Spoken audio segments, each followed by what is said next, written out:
Climbing up the stairs to do this video, let me tell you, we had to wait 5 minutes for me to catch my breath. I'll just be honest with you. Hi guys! Welcome back. Welcome to another video. For once you'll see us sitting down together again. We thought after so many different vlogs, it's time again to give you a little bit of an update since lots has happened in the last few weeks, really. The last few weeks have been a blur to me. True, yes. We'll get into that in a second. This is a pregnancy/life update. Like, basically, what's been happening in this house. Drum roll for 30 weeks. Guys, 30. I've been hustling to have that number because I just feel like mentally... Yeah, there won't be a 40, so that's the last kind of... Oh, there might be a 40. If we judge by Kian... True. Kian was 42 weeks. True, but let's not go by that. Let's hope it will stay, within the 30s, so... Exactly, but again, it just makes me feel like I can see the light at the end of the tunnel. Absolutely. My weird and wonderful symptoms. Let's start with that. God, yes. I don't know. Okay. I feel like it was all smooth sailing until a few weeks ago when I woke up and I was like, where did this belly come from? Because a lot of my friends and my siblings, they've been saying to me, this is like your smallest pregnancy. Like the others is always like, huge. Very huge. And I was like, I don't know.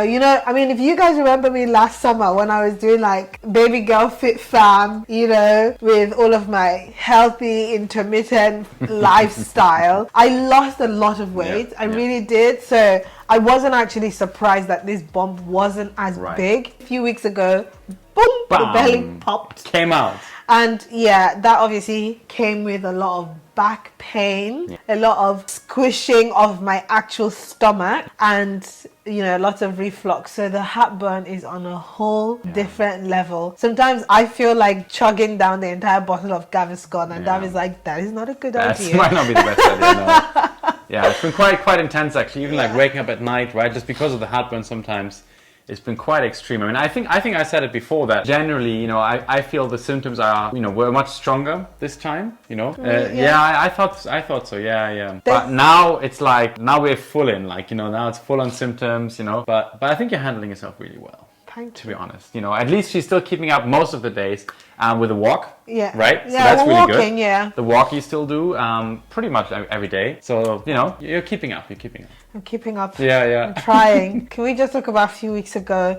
Some of you, I do understand that some of you are not like on our Instagram, but there are lots of you that are also on our Instagram. So if you are part of our Insta fam, you know that less than 2 weeks, more than a week ago, I was so sick. It started off with just normal like flu-like symptoms, and I tend to get that when I'm properly stressed with work. David started with the hot water steam and like everything, hot water fresh bottles, ginger and lemon and immune boosters, but then it didn't really go away. And then nothing helped. And the irony now is if you're feeling sick, don't come into hospital. Don't know if it's the same where you are, but where we are, don't come into hospital when you're sick. So I had my obstetrician appointment last week, and I rang them to tell them, listen, I'm not feeling well, what do you advise? And obviously like my obstetrician was like, we have to start the COVID protocol. I was like, oh my God. So I had to isolate in the house for it was over 3 days. So weird. Didn't see the boys. And I was like, every time I'm asking David, like, what are you telling them? I was like, I told them you're up in the office working. I'm like, what? I've been working for 3 days. As soon as got that news, okay, we have to start the protocol, right? Obviously, yes, we started isolation. We started thinking about, okay, let's prepare one of the rooms, right? Let's get it ready, like everything that you need in there. Sorry, let's give us some credit. We actually decided to start isolating before I then told them my symptoms, and they were like... Yeah, no, that's true actually. Before, you're right actually. We already, out of, abundance of caution, we decided to already put you in the room basically. That's true. And then obviously arranged for the test immediately. I think it was the same day, right? It was quite far. Or the next day? Yeah, next day, okay. But yeah, it was really strange. Yeah. Really strange to have you in the room there. Probably more so for you than for us, but... Oh, it was torture, honestly. Just hearing the boys, and you know how it is with parenting. When you've, disciplined them or you've done something, you've told them off, they want the other parent. So I could see David trying to hold down the fort and say, no, don't do this, don't do that. And they're screaming on the top of their lungs, where's my mommy? Oh my God. Oh They my never gosh. missed you that much. They Yeah. never missed you that Where's much. Mama? I want Mama. And my heart was breaking a million times in that room. I was like, should I just come out now And save and them. say, save them? Here I am. No, no, But no. obviously, No. because my test hadn't even come out yet, I was like, see, I'd rather there's no point passing this on if I did have COVID. But the next day, my result came out, didn't have COVID. I personally also suspected it was just the upper respiratory tract infection, which my doctor confirmed. Started on antibiotics. Yeah, only just finished that like yesterday or 2 days ago. And yeah, I'm feeling much better now at least. I'm feeling much better. I still have Given the circumstances. Yeah. I am feeling much better. But that's been a roller coaster the last few Not weeks. easy on everybody, you know. I guess, you know, obviously on you first and foremost, right? But even of course keeping things together with the boys, you know, they didn't quite understand it, but I think once you finally came out again, they were really happy, you know. Yeah, very happy. So happy. But I mean, the one thing actually that was probably the most difficult in all of this is to kind of keep you from working. So that has been, you know, the whole idea around, well, generally if you're sick, regardless of whether you have to take medication or not, I think it's a good idea to rest your body, right? I mean, getting sick is usually a sign that your body somehow at least is fighting something or is exhausted, I would say. So that, to be honest, I would almost say was the biggest struggle for me in that time. Till today probably, but to kind of, you know, keep you sort of at bay and make sure that you don't over stress on things or work too late and you know, so I think that's the tricky thing of being an entrepreneur because you remember during the Easter weekend as well when, you know, we had met up with the neighbors on the street and everyone was so delighted that, you know, they had this long weekend. And I honestly couldn't relate to it because, you know, I'm the boss and I control my schedule. And it's so difficult for me to then say, oh, long weekend, when there are tasks that I need to action. It's one of those feeling of, you know what, if I actually went 4 days without doing anything, I will be more overwhelmed coming back into this. Of course. It's about finding a balance, which sometimes I believe doesn't exist, and other times I believe you have to be very intentional about. And I'm all about, you know, self-care, meditation, finding your own balance and space. But I do strongly believe that there are seasons. Seasons come and go. And when I do have a specific project that has a timeline, come what may, I will meet that timeline.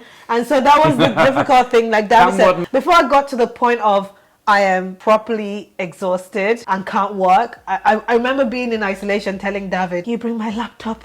I need to action something." David's like, "No, I'm not bringing your laptop." So on a more positive note though, we are making great progress as well, planning for the baby room, some of the baby products. We finally ordered quite a few of them, not all yet, and they've arrived. So we're accumulating all the stuff and we'll get to it soon. I won't call it great progress, David. That's very subjective. It's all relative. Honestly, I've had moments of actual freak out where I'm just like, David, we're not ready. No. We're not ready. No, we were still only week 30. David. We actually have a lot of stuff ready, sorted. There are a few things that are missing, you know.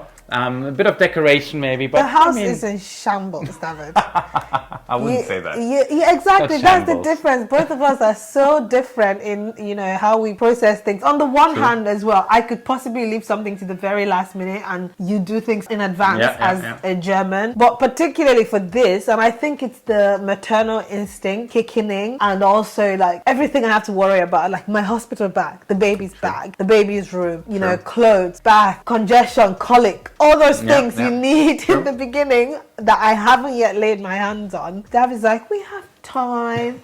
But I feel like the more tired I get week by week, I feel like, you know, we can't really see as we have 10 weeks. We don't, because as time goes on, I will be more exhausted. That's true. Sleeping, not even wanting to decorate or do anything. That's true. Yeah.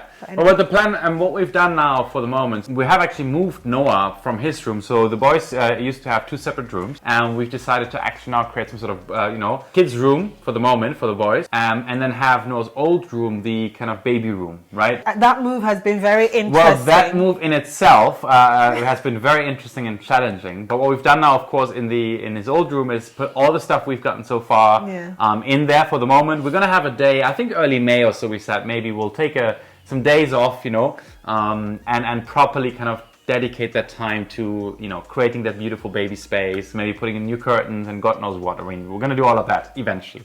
And I know it's going to happen. I'm excited. That's going to be exciting, exactly. Yeah. Maybe painting the walls, who knows? Some wallpaper. Oh. We'll see.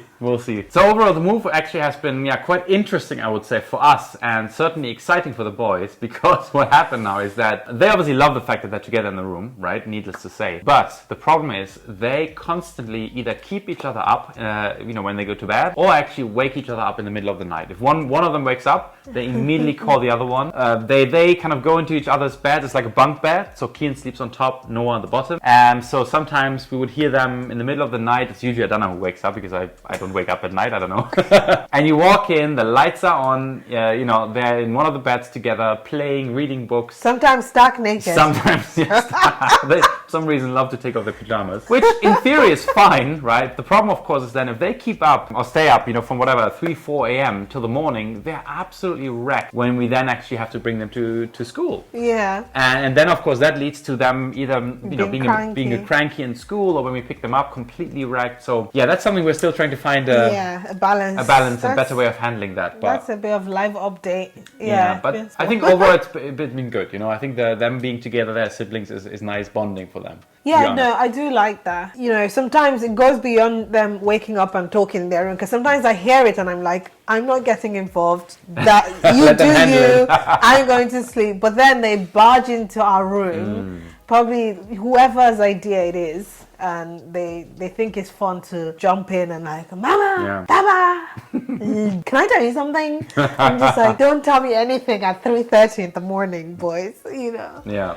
That's been the life of the boy. It's very exciting that we've freed up one room that we're gonna convert into the baby room. Although being, you know, a third time OG here, I've been saying to my friends who actually just had babies last week and today.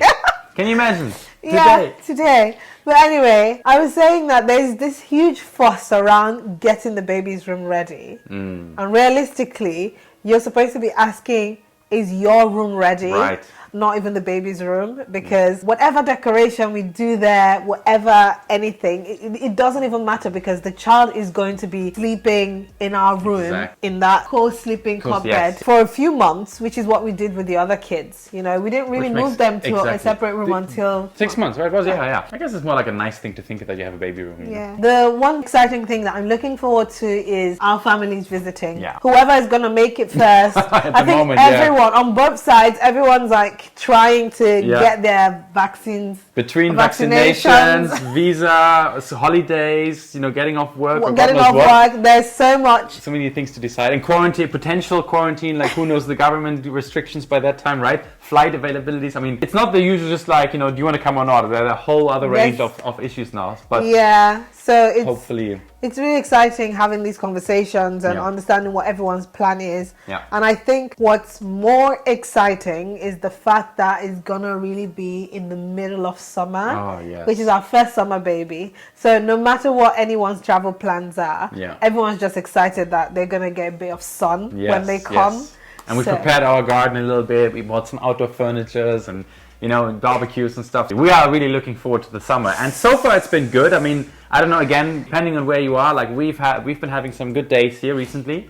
So this gives us a lot of hope for the summer. And even if it's not the best summer, for us it's going to be the best summer. Yeah. We're going to make it our best summer, you know, spend as much time outside as we can. Yeah. With the baby, of course, eventually. With hopefully then family members, you know, visiting over time and so on. So really looking forward to that. And we're getting very close. We're almost there now. Oh, David, please go away. When I'm feeling like too heavily pregnant, like my back and my chest and all that, David's like, we're close. We're close. So close. But almost there. I'll say the last month of pregnancy is like 9 months all over again. Right. No, that's fair. Of course. Just, it's very tough. Oh my God, climbing up the stairs.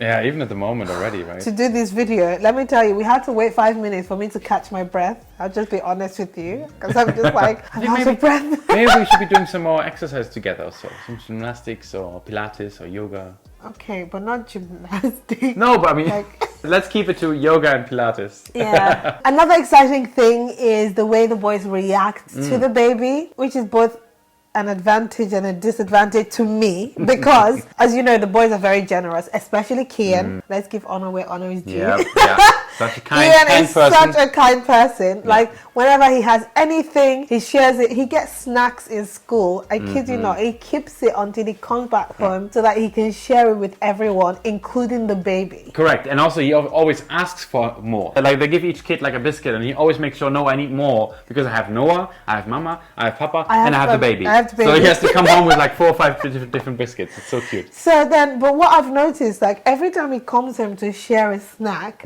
I get the smallest. And obviously me and my feminist thing kicking in, like, no, don't give your father a bigger one because you think he's the dad and I'm the mom. You know, so obviously I'm like, Kian, can you please explain to me why I'm getting the smallest one? And he said, oh, Mama, no, it's not for you because you're not feeling well. You're not supposed to eat this. This little one is for the baby. Yeah. So when you eat it, I've given you little because the baby's little. And it's just the cutest thing. Very thoughtful. They're very thoughtful. So he's giving me the smallest, not because of any perception issues with equality. No. It really is that there is a small baby that needs a small snack and it has to go through you. So please deliver it. Or when he gives me his milk. Yeah. And he's like, little. This milk is for the baby. Yeah. No, that's very cute. It's so cute. The hugging and kissing as well of the baby is becoming more and more. Or when sometimes Noah gets a bit of his kind of wild 5 minutes, you know, there were moments where in the playroom, Keen then would like, you know, be careful. We'll tell Noah off to like, you know, be careful of Mama's belly. Yeah. So many very cute moments already. I can only imagine what it will be like when they actually see a baby in front of them. I mean, this must be very. I hope they'll be as excited as when they see Coco, the neighbor's dog. I think a bit more, to be honest. You reckon? Because recently, I know that you guys have been watching us on YouTube and Instagram, particularly YouTube, because you know all about Coco, and you guys have been saying, oh, get the boys a dog and everything, and we thought we're not going to do it, but remember the conversation at the dining table, Kian was like, I would really like my own dog. Yeah, I wish we had a dog. I wish we had a dog. I don't like that Coco has to go back home and she has to go back to her mommy and daddy and she doesn't stay here. And it was really heartwarming. So I do believe they'll be really excited about the baby because the baby isn't going anywhere. The baby's going to be at home. Yeah, so. True. Who knows? One day we might get a dog, but I'm happy for the moment the way it is, that we can kind of play with her for a little bit. You know, the boys get some practice and experience, and then in the evening we can drop her off again. I actually said that to Kian. I said, if we watch you and you're really good with Coco, we see that you both are responsible, then maybe we can get you a dog. So I think he has that in the back of his mind. Anyway, so this is a bit of a pregnancy/life update. We're getting close. We're almost there. Anything more you find out on my Instagram stories. So if you're not already following us, our handle should be somewhere on the screen. And also maybe if you guys have any other questions or things you're interested in, please let us know in the comments down below.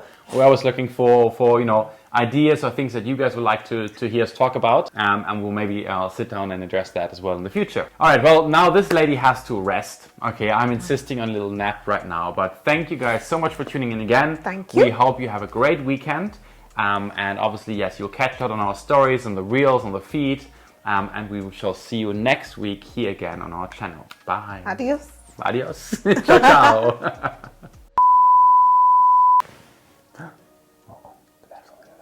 I thought it was a buggy. It's not. Wait, David. No, it's bothering me. Don't look at me then. How can I not look? Oh, really?